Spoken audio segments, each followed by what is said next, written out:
Hi, my name is Carol Jones. My husband James spoke Sunday about giving grace.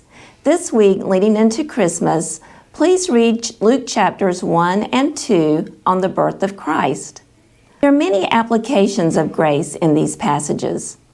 Most significantly, God sent His Son Jesus to die for us so that we could be forgiven and have a relationship with Him. As you read the passage, consider certain words: favor, mercy, redemption, and salvation. These are all words that point to grace. I'd like to share two things about grace. Firstly, it's easier to give grace when we are aware of and grateful for the grace that we've received. Think about a time when you messed up. You just blew it or you made a mistake. But someone showed you grace, whether it was God or another person.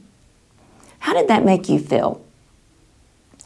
When we are in touch with our own human nature and our shortcomings, it's easier to be gracious to others. It comes from a place of humility.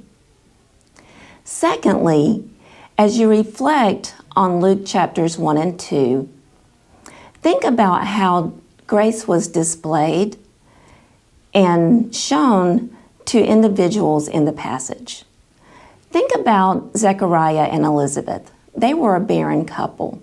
In that time, that was a disgrace. It was the opposite of grace.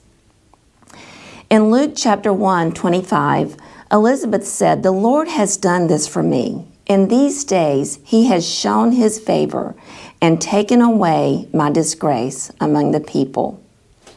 Zechariah and Elizabeth didn't know how their story would end. When they were in the middle of it, I'm sure they felt disgraced, confused, hurt, hopeless, things that we feel sometimes. But God was working.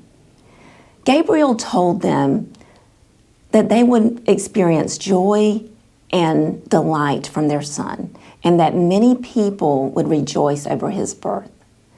And yet we know the life and fate of John the Baptist. Think about Mary. She was an unwed, pregnant Jewish teenager. Consider how this was for her, Joseph, and her family. She was the mother of the Messiah, but Simon warned her, "A sword will pierce your soul." When we're serving God and being used by Him, it usually involves suffering and honor. And sometimes we can just focus on the suffering and the hardship, but God is working. And isn't that what we want? We want our lives to be used for God. We want Him to use us as He sees fit and for our lives to bring Him honor. To do that, we have to trust Him. In the good times and in the hard times, we have to trust that He's at work and that His grace is sufficient and He's working for the good. This week, reflect on how God is working and showing grace in your life and strive to be gracious to others.